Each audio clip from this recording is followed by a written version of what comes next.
Hi. Thank you. Thank you for that very warm welcome. I'm feeling very grateful. Thank you, Malay, for reaching out to do this conversation and for creating this open space for this to happen. Um, like she said, my name is Ty Michelle Bickham. I'm from Colorado. I did live out on the East Coast for a little bit, so it's kind of nice to at least see some faces that are still in New York. I miss it out there. I've been back in Denver for about 3 years now, and I have been working at the Museum of Contemporary Art Denver, most recently moving into this role as the marketing and community specialist. Outside of that, though, for that was part of my uh, uh, who I am as far as an artist. I studied photography at the Art Institute of Colorado. Went out to New York and practiced photography out there, missed home, so decided to come back.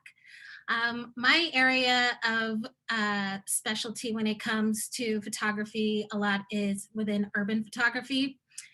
There is something that really just draws me to the urban landscape, that of New York and that here of Denver.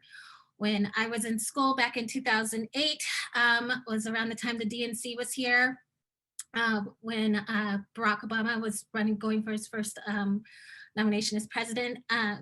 Here in Denver, they're really open as far as with a lot of street art, a lot of graffiti. We had some wonderful graffiti artists that came through and really did some poignant work on speaking out in regards to social injustices, things as far as being aware and doing it in a colorful, drawing way with the art, and especially on in a public forum, on public buildings and spaces. I found that I wanted to capture that, so I did a lot of photographing of that experience and the energy that was around Denver at that time. Um, with what 2020 has given us has been a lot.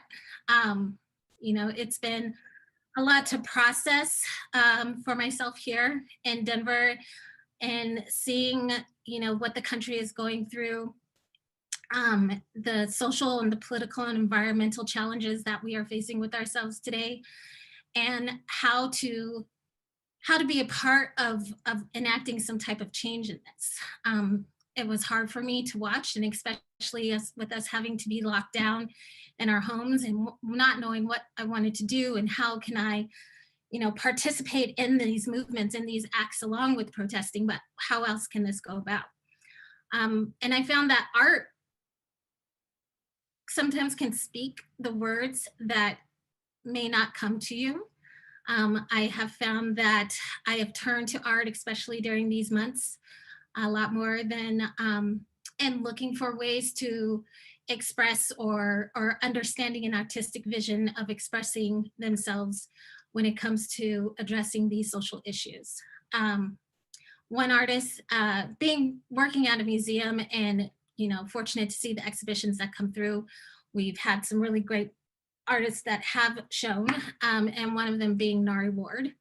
He is a Jamaican-born artist that lives and works in Harlem, New York. It was my first time seeing his work at the museum, and it just coincided with the planning of that exhibition, and it just happened to happen this summer, in the midst of everything that was going on after George Floyd's death, in this with the administration and the division that we saw.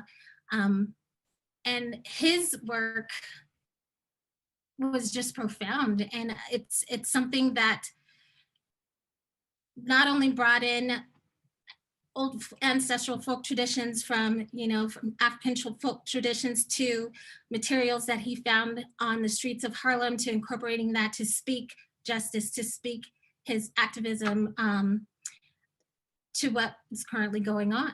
And for me, I took that and tried to incorporate that in my own work of what I was producing.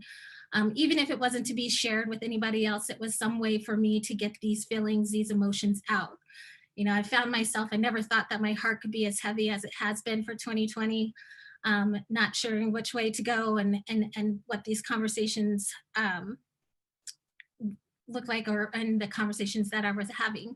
It was cathartic, but it's also a way of finding some release and doing art and working in that field. Um, so, with the photography, shooting for myself, just to kind of get out. Being in Colorado, it's not so much as an urban landscape, but we do have beautiful, parks and, the landscape around us. So being able to escape out of there and take that in has been a wonderful joy and has often been part of my creative process as well. And what I incorporate into my photography and seeing what's newly being developed. My thoughts, and it's been a challenge to try to see myself in the next steps in my work and, on top of, where are we going as a society? But I do know that where we do go, art will come with it. Art will be a voice for this change moving forward. And I want to be part of that. Oh, goodness, sorry. That's some part of what I was gonna say. So, you know, in this time, also as an artist and in that expression, there was also a part of me that wanted to get my artwork out more to the public. Um, I think I've definitely kept it more to myself, has been my own kind of therapy of release to do this work, to do the photography.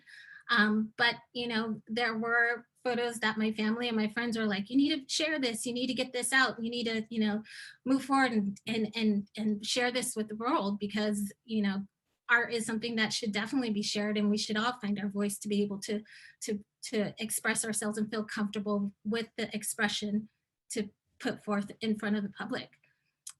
So my mom and my sister, who live about an hour and a half away from me, really came to me because they saw that I was just going through, a lot of things at the beginning of the year, even before, the middle of this year, uh, of wanting to really put my photos out there, but not sure how. Sometimes can get really difficult trying to do that while you're working a 9 to 5.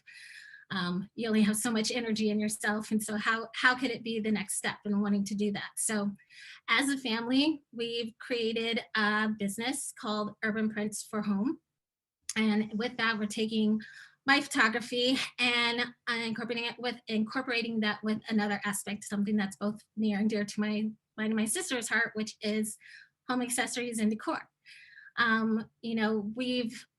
We could shy away from taking those initial steps outside of our comfort zone. And a lot of the reasons why I wasn't putting anything out there was because I was like, who's gonna like this? I don't know. It's just for me. I'm not this, and all that comparison. But you know, maybe it's because having the time to really sit and think about this and what these next steps for myself were going to be, because the climate was so tumultuous, not sure where things were going to lead, and made me think like, I don't want to have the regret of not having tried.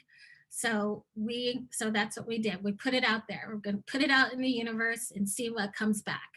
And even through all the negativity and all the challenges that 2020 has given, um, this has been a rise for us. It has been something that has really motivated me to express myself and put forth in other areas that maybe I have been too reserved to do.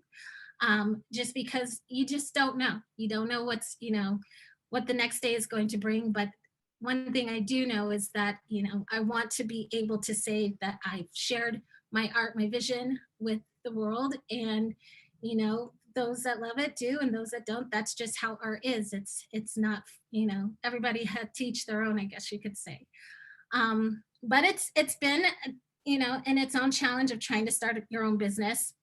But it's also had its ups in doing that, and especially doing this with family, with three, Black women that are coming forward and putting their mark out there in home decor uh, and photography. So it's been a success for myself to make this step, and I think that even in what is happening currently, we have to take the chance, and we have to just put ourselves out there, um, and let our color be seen. And I enjoy my photography. I enjoy the color that comes out of that. I think that's such a wonderful expression in those that do, you know, uh, that see themselves as artists, and what their voices and how they have to share that. And I have found, even not only in Nari War, but even the current exhibition that we're showing now, um, a lot of the artists, it's a work called Citizenship, a Practice of Society. It was built off of, and incorporates a lot of art that had come to be in 2016 after Trump was elected, and the voice that came through that, and what it addresses. And it's something that I want to continue to do the work. And I feel, pretty fortunate that I get to do the work not only in a cultural institution, but also pursuing it for myself, and my own personal work. So, so that's pretty much about me.